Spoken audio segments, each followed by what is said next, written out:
Hello, I am Editor Than Mai. I will provide you with the latest information of the day. China urges US to stop inciting conflict in Asia-Pacific region in blistering response to Hegseth. China's Ministry of Foreign Affairs on Sunday issued a strong public rebuke of US Defense Secretary Pete Hegseth, accusing him of touting a Cold War mentality, after he said China poses a real threat that could be imminent. In a statement posted online, the ministry urged the country to stop inciting conflict in the Asia-Pacific. China urges the US to fully respect the efforts of countries in the region to maintain peace and stability, stop deliberately destroying the peaceful and stable environment cherished by the region, and stop inciting conflict and confrontation and escalating tensions in the region, the statement read. The ministry shared its stance after Hegseth addressed the Shangri-La Dialogue Defense Conference in Singapore on Saturday and issued a warning about China's ambitions in Asia, saying it hopes to dominate and control too many parts of this vibrant and vital region. China seeks to intimidate you in your own waters, Hegseth told the crowd of defense ministers and security officials. China's military harasses Taiwan. It has to be clear to all that Beijing is credibly preparing to potentially use military force to alter the balance of power in the Indo-Pacific, Hegseth said, arguing that the other countries in the room should be upgrading their own militaries and boost defense spending to prepare.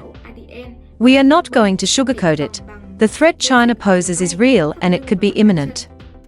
In response, China's foreign ministry said that Taiwan is an internal affair and argued that the US is overstepping its bounds by stoking flames in the South China Sea.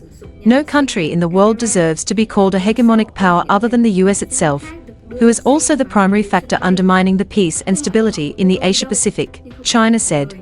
The ruling Chinese Communist Party, CCP, claims that Taiwan, which has its own democratically elected government, is a breakaway territory of China that is illegally run by separatists, and they seek to annex it or carry out a reunification.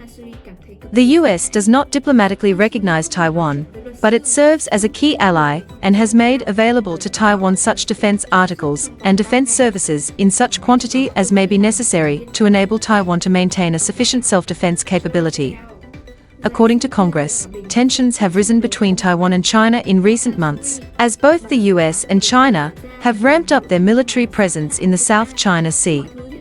However, Hegseth said in his speech in Singapore that President Donald Trump does not seek war. We do not seek regime change, nor will we instigate or disrespect a proud and historic culture. We will be ready, but we will not be reckless, said Hegseth of the US intentions. Instead, we seek peace. But we must ensure that China cannot dominate us, or our allies and partners.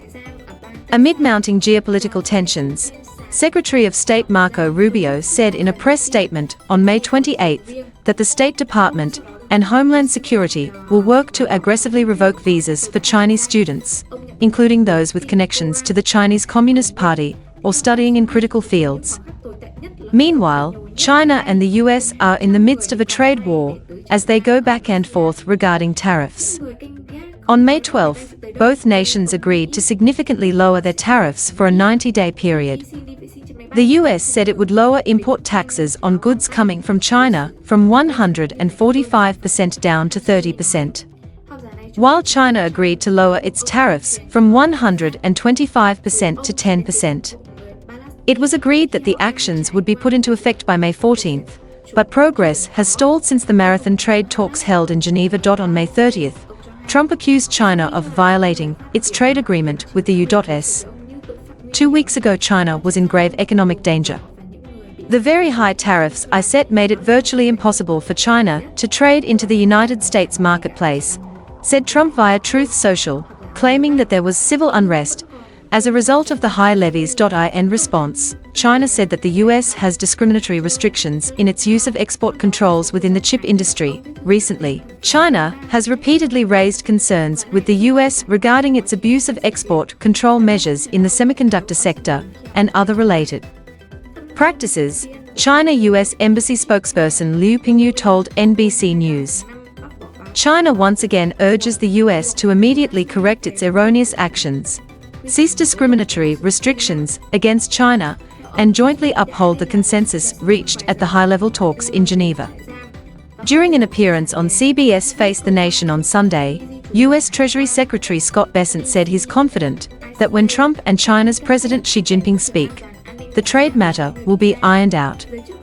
But he claimed that China is withholding critical minerals and rare earths that they agreed to release during marathon trade talks, which would need to be discussed. Elsewhere, JP Morgan Chase CEO Jamie Dimon on Friday said that China isn't America's biggest threat, and that the U.S. should look inward.